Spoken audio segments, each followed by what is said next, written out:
Russia Ukraine യുദ്ധം ആരംഭിച്ച് മൂന്നാം വർഷത്തേക്ക് കടക്കുമ്പോൾ 1 ദശലക്ഷത്തോളം ആളുകൾ കൊല്ലപ്പെട്ടതിന്റെയും അനേകം ആളുകൾക്ക് പരിക്കേൽക്കുകയും ചെയ്തതിന്റെ കണക്കുകളൊക്കെ പുറത്തു വന്നത് നാം കണ്ടു കഴിഞ്ഞതാണ്. യുദ്ധത്തിന്റെ നാൾ വഴികളും നിലവിലെ സ്ഥിതിഗതികളും നിരീക്ഷിച്ചാൽ യുക്രൈന്റെ ദയനീയമായ പരാജയം പോരാട്ടത്തിന്റെ വഴികളിലെല്ലാം പ്രകടമാണ്. അത് യുക്രൈൻ ഭരണാധികാരിയും യുക്രൈന് സഹായഹസ്തവുമായി മറുവശത്ത് ഓടി നടക്കുന്ന അമേരിക്കയും നാറ്റോ സഖ്യകക്ഷികളും എത്ര കണ്ട് നിഷേധിച്ചാലും അങ്ങനെ തന്നെയാണ്. 2025 ശരിക്കും ഈ വിനാശകരമായ യൂറോപ്യൻ സംഘർഷത്തിന്റെ പര്യവസാന വർഷമായി കണക്കാക്കാനാകുമോ എന്നതാണ് അടുത്ത ചോദ്യം. അധികാരമേറ്റ് 24 മണിക്കൂറിനുള്ളിൽ സംഘർഷം അവസാനിപ്പിക്കുമെന്ന ട്രംപിന്റെ വാഗ്ദാനമാണ് അതിദാരമായി ഉയർന്നു വന്ന മറ്റൊരു വലിയ പ്രഖ്യാപനം. പക്ഷേ ഒരു കണക്കിന് നോക്കിയാൽ യുദ്ധത്തോട് തീരെ താല്പര്യമില്ലാത്തതും യുക്രൈന് സ്വന്തം രാജ്യത്തിന്റെ ആയുധപുരയും ഖജനാവും കാലിയാക്കി ആയുധങ്ങളും പണവും നൽകി സഹായിക്കുന്നതിനോട് വിയോജിപ്പുള്ള ആളാണെന്ന തരത്തിൽ പ്രതിച്ഛായ പുലർത്തുന്ന ട്രംപ് യുദ്ധം അവസാനിപ്പിക്കുന്നത് എങ്ങനെയാണെന്ന് ആവർത്തിച്ച് പറയുന്നതിന്റെ പിന്നിൽ മറ്റെന്തെങ്കിലും ഉദ്ദേശങ്ങൾ മനസ്സിൽ കാണുന്നുണ്ടോ എന്ന കാര്യത്തിലും ഒരു വ്യക്തതയില്ല. റഷ്യയുമായുള്ള യുക്രൈൻ സംഘർഷം തുടരുന്നുണ്ടെങ്കിലും അമേരിക്കയിൽ നിന്നും നിർണായക പിന്തുണ ലഭിക്കുമെന്ന പ്രതീക്ഷയിൽ ട്രംപുമായി ഒരു ബന്ധം സ്ഥാപിക്കാൻ സെലൻസ്കി നടത്തുന്ന പെടാപ്പാടുകളും എടുത്ത് പറയാതെ വയ്യ. യുദ്ധത്തിൽ സെലൻസ്കിയുടെ ഭാഗത്തു നിന്നുണ്ടായ ഒരേയൊരു ഫലപ്രദമായ നീക്കം ഇത് മാത്രമാണെന്ന് വേണമെങ്കിൽ പറയാം. ട്രംപിനെ അനുനയിപ്പിക്കാൻ കിടന്ന് പരിശ്രമിച്ച സെലൻസ്കി അതിനായി കിട്ടിയ ഒരു അവസരവും വിട്ടുകളഞ്ഞിട്ടില്ല. ഫ്രാൻസ് പ്രസിഡന്റ് ഇമ്മാനുവൽ മാക്രോണിന്റെ സഹായത്തോടെ നോട്രോഡാം കത്തീഡ്രൽ വീണ്ടും തുറക്കുന്ന ചടങ്ങിനിടയിൽ ട്രംപുമായി സെലൻസ്കി കൂടിക്കാഴ്ച നടത്തിയതും അത്തരമൊരു ശ്രമത്തിന്റെ ഭാഗമായിരുന്നു.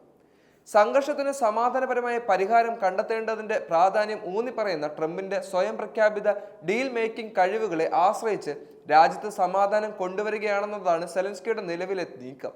താരതമ്യേന പുടിന് ബന്ധം പുലർത്തുന്ന ട്രംപുമായി നേരിട്ട് ഇടപഴകുന്നതിലൂടെ സംഘർഷാവസ്ഥയ്ക്ക് പരിഹാരം കാണാനും അമേരിക്കയുടെ ഒരു പ്രധാന പങ്കാളി എന്ന നിലയിൽ യുക്രൈന്റെ സ്ഥാനം സുരക്ഷിതമാവുകയുമാണ് സെലൻസ്കി ലക്ഷ്യമിടുന്നത്.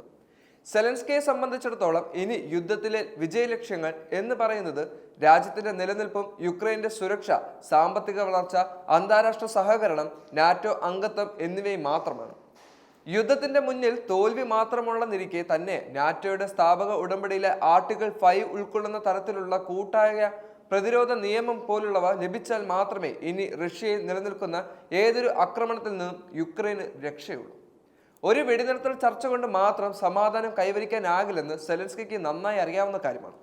പകരം യുക്രൈന്റെ പരമാധികാരം സംരക്ഷിക്കുന്നതിനുള്ള അധികാര സുരക്ഷാ ഗ്യാരണ്ടികൾ ഉൾപ്പെടുന്ന വെടിനിർത്തൽ നയമാണ് സെലൻസ്കിയുടെ ആവശ്യം. കൂടാതെ യുക്രൈന്റെ പ്രദേശങ്ങൾ നാറ്റോയുടെ സംരക്ഷണത്തിൽ ഉൾപ്പെടുത്തണമെന്ന നിർദ്ദേശവുമുണ്ട്. പക്ഷേ യുക്രൈന്റെ ഈ ആവശ്യങ്ങളെല്ലാം പാടെ തള്ളിക്കളയുക എന്നതായിരുന്നു പുടിന്റെ നിലപാട്. പകരം ഒന്നുകിൽ യുക്രൈനെ ഇല്ലാതാക്കുക, അല്ലെങ്കിൽ നിലവിലെ യാഥാർത്ഥ്യങ്ങളെ അടിസ്ഥാനമാക്കി റഷ്യയും യുക്രൈനും തമ്മിലുള്ള അതിർത്തി നിർണ്ണയിക്കുക എന്നതാണ് പുടിൻ മുന്നോട്ട് വയ്ക്കുന്ന ആശയം. യുദ്ധത്തിന് ഏറെക്കുറെ തിരശ്ശീല വീഴുമെന്നാണ് സെലൻസ്കി പോലുള്ള പാശ്ചാത്യ രാജ്യങ്ങളും പ്രതീക്ഷിക്കുന്നത്. സ്ഥിതിഗതികൾ ക്ലൈമാക്സിലേക്ക് കടക്കുമ്പോൾ എങ്ങനെയെങ്കിലുമൊക്കെ കരകയറിയാൽ മതിയെന്ന് സെലൻസ്കിയും കണക്ക് കൂട്ടുന്നുണ്ട്. കാരണം റഷ്യക്കെതിരെ പോരാടി ജയിക്കാൻ മാത്രം കെൽപ്പൊന്നും ആ രാജ്യത്തിനില്ല.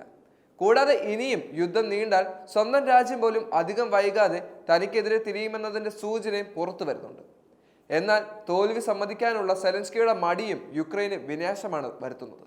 തോറ്റുവെന്ന് അറിയാമെങ്കിലും ഇല്ലാത്ത കഥ മെനഞ്ഞ് തകർന്നുകൊണ്ടിരിക്കുന്ന രാജ്യത്തിന്റെ പെരുമ പൊലിപ്പിക്കാൻ സെലൻസ്കി മറന്നിട്ടുമില്ല. അതിനിടയിൽ അമേരിക്ക ഉൾപ്പെടെയുള്ള പാശ്ചാത്യ രാജ്യങ്ങളിൽ നിന്നും സൈനിക ധനസഹായം സ്വീകരിച്ചതിന് യുക്രൈനിലെ സെലൻസ്കിയുടെ സർക്കാർ ഉത്തരം പറയണമെന്ന് ആരോപിച്ചുകൊണ്ടിരിക്കുകയാണ് റിട്ടയർഡ് നേവി ഉദ്യോഗസ്ഥനായ ജെയിംസ് ദുർസോ. ദി ഹിൽ പ്രസിദ്ധീകരിച്ച ലേഖനത്തിൽ യുക്രൈൻ സംഘർഷത്തിന് തുടക്കമിട്ടതിന് അമേരിക്കയും നാറ്റോ രാജ്യങ്ങൾക്കുമെതിരെ പരാമർശമുണ്ട്.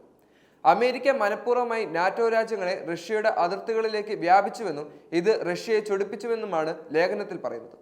ഒട്ടനവധി അമേരിക്കൻ നികുതിദായകരുടെ ഡോളർ പാഴ്ചെലവിനക്ക് അമേരിക്കൻ കോൺഗ്രസ് ഉത്തരവാദികളാണെന്നും അഴിമതിക്കാരായ സെലൻസ്കിയെ പോലുള്ള വിദേശ ഭരണാധികാരികളെ ഇനിയും അമേരിക്ക സംരക്ഷിക്കരുതെന്നും ജെയിംസ് ദുർസോ എഴുതിയ റിപ്പോർട്ടിൽ പറയുന്നു. അഴിമതി ആരോപണങ്ങളെക്കുറിച്ചുള്ള മാധ്യമ വാർത്തകളെ തുടച്ചു നീക്കാൻ യുക്രൈനിലെ ഉദ്യോഗസ്ഥർ പ്രവർത്തിച്ചുവെന്നും ഈ ലേഖനത്തിലൂടെ അദ്ദേഹം തുറന്നടിക്കുന്നു. രാജ്യം ഭരിക്കുന്ന തലവൻ എങ്ങനെയാണോ അതുപോലെ തന്നെയായിരിക്കും രാജ്യത്ത് പ്രവർത്തിക്കുന്ന പ്രധാനപ്പെട്ട ഉദ്യോഗസ്ഥരും എന്നതിന് തെളിവാണ് ഇതെല്ലാം. കഴിഞ്ഞ ദിവസം ദക്ഷിണ കൊറിയൻ ആയുധങ്ങളെ യുക്രൈനിൽ നിർമ്മിച്ച സ്പാസൻ മിസൈലുകളാക്കി മാറ്റിക്കൊണ്ടായിരുന്നു സെലൻസ്കിയുടെ കൃപചരണങ്ങൾ നടന്നത്. ഇതിനെതിരെ വ്യാപകമായ ആരോപണങ്ങളാണ് ഉയർന്നു വന്നത്. തന്റെ 20 മിനിറ്റ് ദൈർഘ്യമുള്ള പുതുവത്സര പ്രസംഗത്തിൽ യുക്രൈൻ വിവിധ തരം ആയുധങ്ങൾ വികസിപ്പിച്ചുവെന്നും ഇത് രാജ്യത്തിന്റെ വിജയമാണെന്നുമാണ് സെലൻസ്കി വിശേഷിപ്പിച്ചത്. യുക്രൈൻ വീണ്ടും സ്വന്തമായി മിസൈലുകൾ നിർമ്മിക്കുന്നതായും ഒരു വർഷത്തിൽ 1 ദശലക്ഷത്തിൽ അധികം ഡ്രോണുകൾ നിർമ്മിച്ചുവെന്നും പറയപ്പെടുന്നു. യുക്രൈനെ ശത്രുക്കൾ കണ്ടുപിടിക്കണം. പാലിയോനിസ്റ്റ, പെക്ലോ, ന്യൂട്ട, നെപ്റ്റ്യൂൺ, സ്പസൺ എന്നീ മിസൈലുകളുടെ പേരുകൾ ശത്രുക്കളെ വിറപ്പിച്ചതാണെന്ന് എന്നതൊക്കെയായിരുന്നു സെലൻസ്കിയുടെ വീരവാദം. യുക്രൈൻ വികസിപ്പിച്ച ആയുധങ്ങളുടെ പേരുകൾ സെലൻസ്കി പറയുമ്പോൾ തന്നെ ഡ്രോണുകളുടെയും മിസൈലുകളുടെയും ദൃശ്യങ്ങൾ സ്ക്രീനിൽ ഹൈലൈറ്റ് ചെയ്ത് കാണിക്കുകയായിരുന്നു. സ്പാസൺ മിസൈലിനെ കുറിച്ച് അദ്ദേഹം പരാമർശിച്ചപ്പോൾ അതിന്റെ വിക്ഷേപണവും ചാനലുകളും സംരക്ഷണം ചെയ്തു. എന്നാൽ ദക്ഷിണ കൊറിയൻ സൈന്യം 2017 Hyunmoo 2A cruise missile വിക്ഷേപിക്കുന്നതിന്റെ ദൃശ്യങ്ങൾക്ക് സമാനമാണ് സെലൻസ്കിയുടെ പേരിൽ കാണിച്ചിരിക്കുന്ന ദൃശ്യങ്ങൾ എന്ന സത്യം റഷ്യൻ മാധ്യമങ്ങൾ തിരിച്ചടിക്കുകയും ചെയ്തു. സെലൻസ്കിയുടെ വലിയ നുണകളെ മറ്റു മാധ്യമങ്ങൾ പെരുപ്പിച്ചു കാണിച്ചതായി റഷ്യൻ മാധ്യമങ്ങൾ ഉന്നയിച്ച ആരോപണങ്ങളിൽ നാണം കെട്ടിരിക്കുകയാണ് ഇപ്പോൾ സെലൻസ്കി.